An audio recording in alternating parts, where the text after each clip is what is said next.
looks like Watchmen has been greenlit for an HBO TV series, so at least we're going to get a pilot episode. So at least we're going to get one episode for Watchmen, and I think it can work as a TV series, and HBO is an older audience, so they're going to be able to have all the dark themes that's in Watchmen. Yeah. I think personally is that it's got to be before, because Rorschach's got to be part of it. He's such a popular character. You can't do an after Watchmen without Rorschach, and I just don't see like you did in the comics. So how before do you go? Do you go before the Vietnam War? Do you go? I think you go late 70s. You probably do when the Keene Act was implemented, when they outlawed superheroes. Yeah.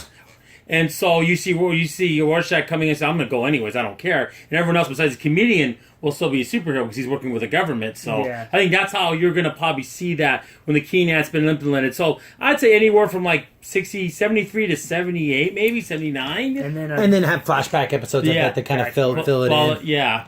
Like they did in the movie, basically, and what they did in the comics. So I think that could work. What are you thinking? Hour-long episodes? How many episodes do you think? I think what would be smart would be maybe 10 episodes a season, 10 to 13. I don't think you could get into... once you get past the main graphic novel and the way that it ends, we're not going to spoil it. The movie version is pretty good, but if you can get your hands on the graphic novel and if you're mature enough, it's a good graphic novel. Yeah, very many layers to it. Yeah, you can see things many different ways from many different angles, but it's a good series overall. But once you end it there, do you keep the series going, removed from the canon? I don't like that. I don't know because the thing is it's so pronounced. I don't know how you go forward with it because you're going to be missing key elements of the characters not being there after the movie. So it's going to be kind of hard to try to make a new thing. So it has to be before because I don't see any other way of doing it. Yeah, because if you do it after, a lot of things will be resolved, and then it's like really like what's it going to be about at that point. Exactly. Because the whole thing about Watchmen is seeing, like you said, from the 70s on, seeing that whole arc. Yeah, and the ultimate thing is you can't put in new heroes because you can't put new characters. That would really kind of like Destiny. Who are these people? Yeah, I mean. But the thing is, much like all these other kind of Game of Thrones and all that stuff like that, they become so popular. People are going to want seasons 1, season 2, season 3. They're going to want multiple things. Yeah. So if it's a big super hit with 10 episodes, let's knock out another 10. Yeah, it's true. Oh. But at that point, I wouldn't even mind if we went back in the past and covered the heroes when they were just back in the 40s. Yeah, that would be kind of cool too, because that's kind of unexplored. I know they did do a Watchmen 2 graphic comic series run, but I don't even know what happened. Well, after Watchmen, I tried to get into it. I couldn't. I need to read it because I do love Watchmen, but I just couldn't get into it. I'm not saying I'm against it.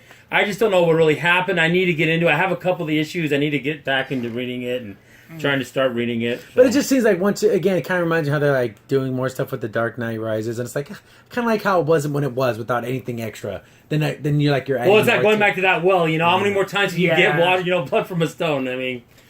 But I will definitely give it a shot. I'll watch the first episode. It's going to be an HBO. It's probably going to be super mega rated R. But yeah. But if you do the minimum, it's got to be through Hollis Mason the first Night Owl because he was such an uprighteous guy. I kind of liked his character. They make the parallel like he was if Captain America, Superman, classic Superman, was in a Batman suit, basically. Yeah. So, like, they were kind of like that night vigilante, but also were super about justice. Yeah, exactly. He's a guy who'd stand and puff his chest out, very Superman-ish.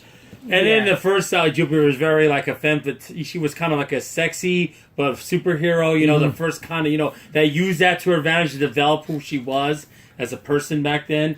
And also it even says in the Watchmen comic, I remember reading it, where she goes, "This is the only way I could get a job because back then it was hard for women to get jobs, and this is what got me." There's that social commentary that existed in Watchmen. Brandon being in the 40s and how it was and all that. So that could be interesting if you did that. You can do social commentary if it's done the right way, and if you just follow the graphic novels, you'll be fine. But knowing, are they going to try to change it up or make it about current politics? See, that's what makes me mad because like the politics and all the stuff that was in the original Watchmen is good. Like, you can have a whole episode just on Dr. Manhattan. Like, his whole dilemma. Yeah, his whole mental... And that's another thing cool about the series. You can do so many mental things with Dr. Manhattan. It would be crazy. Be awesome. And in fact, being such a powerful superhero, no one can match you. Exactly. Like, there is no counter unless, of course, you're going to do all the way up to what happened in the movie. Yeah, exactly. There is no real balance to what he is. Yeah. There is no representation of stopping him. So you're being like a super being over everyone else that's just not even close. Well, even people that said they didn't like to watch the movie, they thought the scene of showing Dr. Manhattan's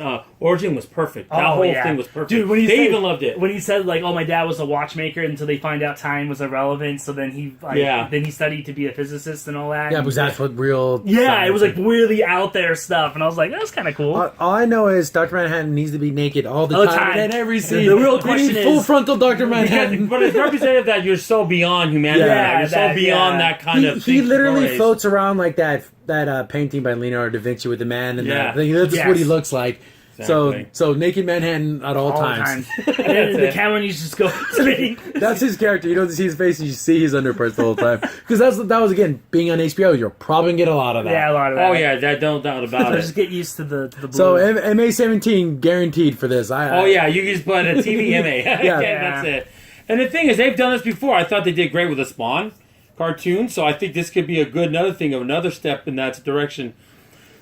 I'm not portraying the characters and trying to show... Again, like I said, as long as they pay homage to the source material, you don't have to be page for page exactly, but the key cornerstones of what way Watchmen need to be in there. But what tells you, Watchmen, the comic was so seminal in making of the movie, they actually would look at the comic and they try to get scenes from it because they were so good. And it was done such a way. Not actually art style for the way it looks. Let's just face it, the art's not what you would consider standard by DC for most of their top stuff. But the way it was done, like the angles and the way, that looks amazing. The way the alleyway was the way that... Because I know for a fact they were talking about the primary colors that you use in comics. They didn't use those. They use secondary colors. They use a lot of orange. Purples.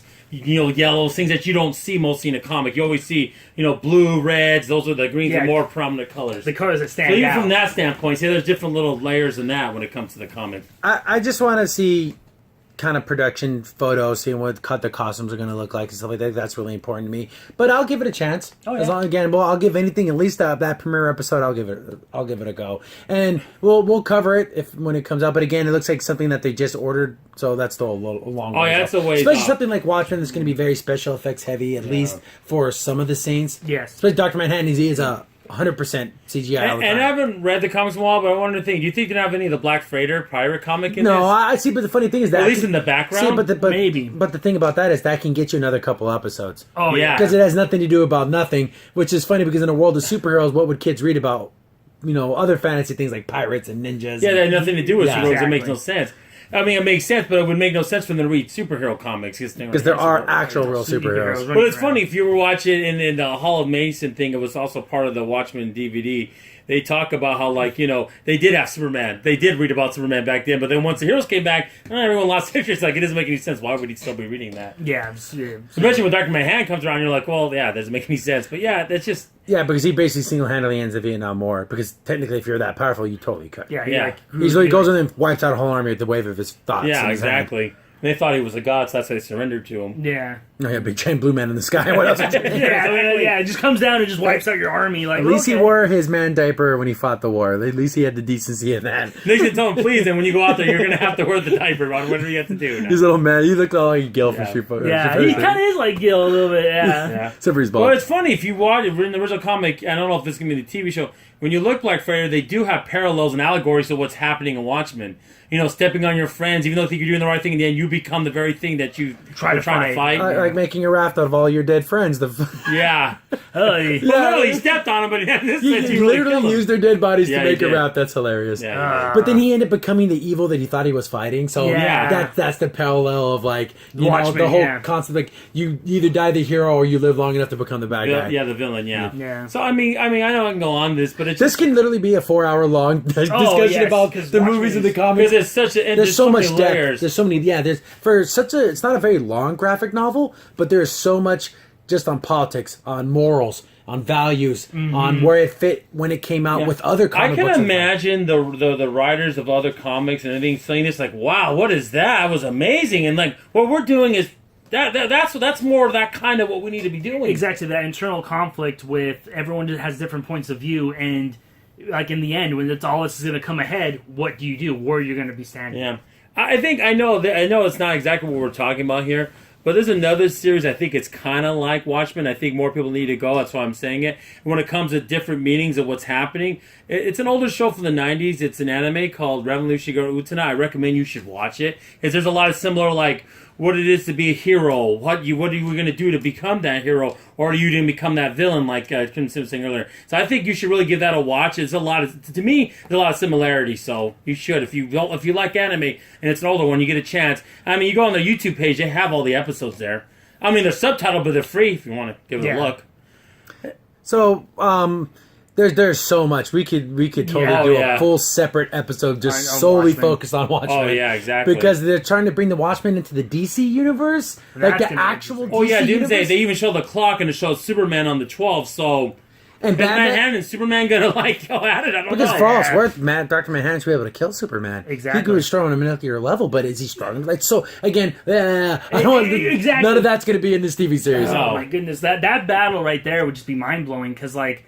So yeah, could he take him somewhere where there is no sun? Where he gets no energy? Well, I think it's a new 52 that they're doing all. Oh, see, that was the last thing. It's the what's it called? Rebirth. It's called Rebirth. Yeah. New 52 was the last. thing, and Rebirth is the new. There you go. I got it wrong. Sorry, you're right. It's just weird because they've rebooted DC like 3 times in 10 years. Yeah, because they're just. But this new reboot's really good. All the stuff that's coming out is pretty good. I don't necessarily agree with bringing Watchmen into the normal universe. I think Watchmen needs to exist in its own microcosm. Yeah. And I think in this TV series, because it's an allegory about superheroes. Yeah. So it's kind of like you're putting it in the real superhero universe. It's like okay.